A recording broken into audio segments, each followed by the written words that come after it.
Hello everybody, I'm Gwen Campbell-Mindes. Welcome to Gwen's Bookish Ramblings and part 3 of Madeleine L'Engle's Wrinkle in Time series. So, A Swiftly Tilting Planet,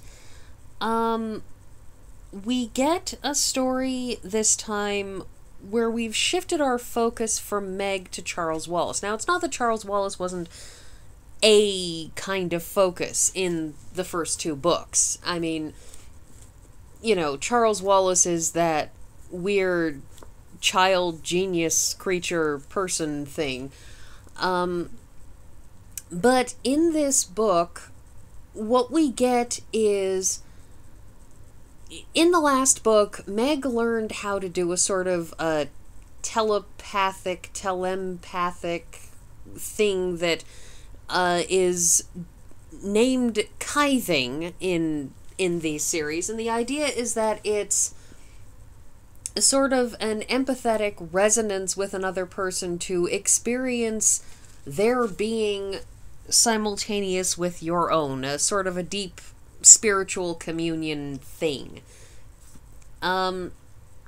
So we have that, and then we have, and what happens in the course of this book is it starts with a phone call from the president because Mr. Murry, the kid's father, has been, you know, deeply involved in complex scientific stuff for Washington, has wound up within the ambit of the president.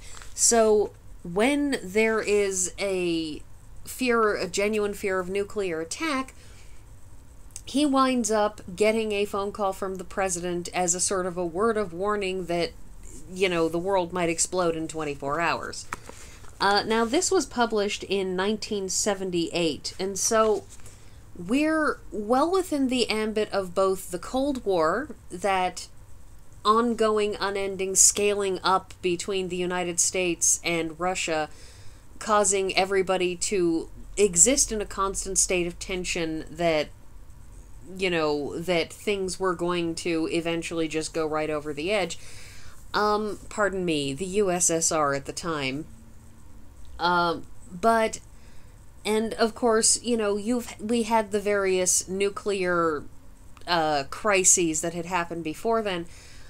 So, it's sort of right within the ambit of time that we had really, really strong fears still floating around that nuclear war was a thing that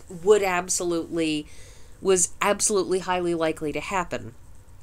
For the record, yes, this is my copy, and yes, that is tape on the cover holding it on, because I've owned this book for a while, and when it was in my purse, it decided that it was going to start to fall apart, which, you know, yay.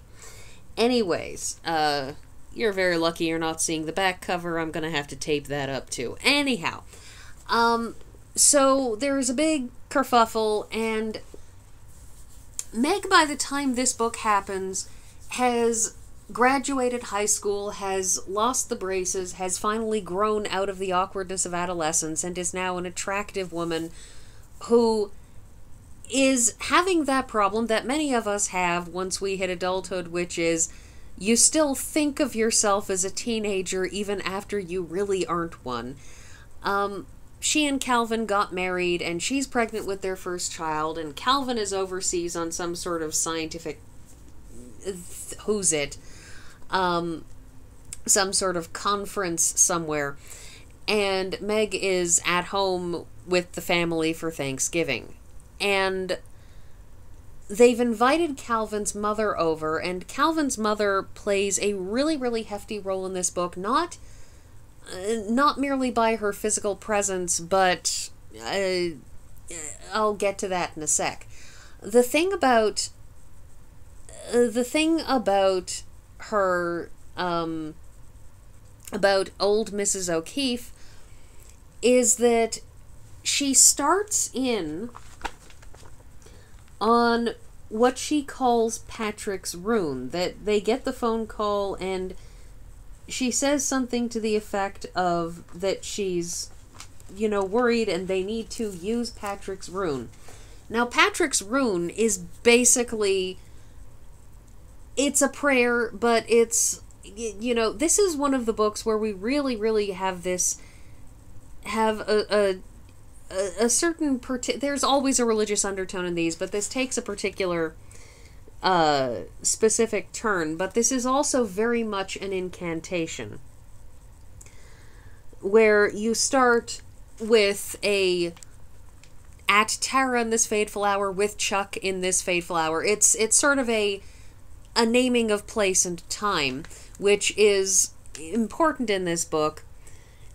And you follow it saying, I place all heaven with its power, and the sun with its brightness, the snow with its whiteness, and the fire with all the strength it hath, and the lightning with its rapid wrath, and the winds with their swiftness along their path, and the sea with its deepness, and the rocks with their steepness, and the earth with its starkness. All these I place, by God's almighty help and grace, between myself and the powers of darkness. Now, it's some slightly off-kilter poetic language, but the big thing is that Patrick's Rune, as they call it, and some other poems and things travel throughout history, because what happens is that Charles Wallace steps out of the house for a minute, and waiting there just outside on the old star-watching rock just a little ways down is a unicorn, pictured here on the cover. And that unicorn carries Charles Wallace through time. Not space, time. Very specifically time. And that's sort of the primary theme of the book, is the interconnectedness of history, the complexities of cause and effect in history.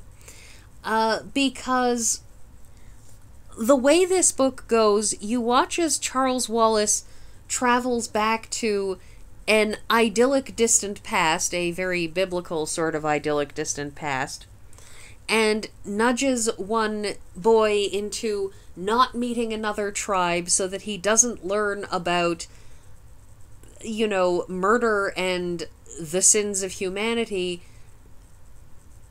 and that he doesn't learn about it sooner, so that that particular tribe's innocence is preserved just that little bit longer, which kicks in, which he's then taken years later to another tribe. This time, Madeleine L'Engle is positing that some Welsh people, two Welsh people really, once everyone on their ship had died, managed to stumble their way to North America, which isn't as crazy as it seems. Wales is not that far off, you know, in the grand scheme of things, from Vikings, and the Vikings made it to North America in 800, I believe it was, give or take, somewhere around there. The point is, the Vikings made it to North America centuries and centuries before Columbus ever crossed the ocean and made it to South America. South Central America, whatever. The point is, it's not completely wild for Europeans to have made it to North America in distant pasts that were lost because there were no records of them in Europe, because they were just people who went to sea and never came home. And there were virtually no written records among the Native Americans and First Nations, who, yes, they are called Indians in this book. This was written in 1978, back when that was still what you called them, was Indians. So if somebody's going to take offense at what was at the time technical terminology, I really hope they wouldn't. But the point is that especially in North America, you had much less in the way of written histories, and oral histories, they change and shift over time, as histories do, never mind oral ones, where you have no sort of formal stabilizing element as written histories would have. But the point is that if they made it over, it would be a matter of legend rather than something specific, but that Charles Wallace what happens is, it's not that Charles Wallace is there as himself, a regular kid from 1970, whatever, in jeans and a windbreaker. It's that Charles Wallace's soul is sort of temporarily merged with various people in history. And the idea is that Charles Wallace's presence is there to nudge those people to make slightly different decisions, to provide them with things like Patrick's rune to save them, to get them through things.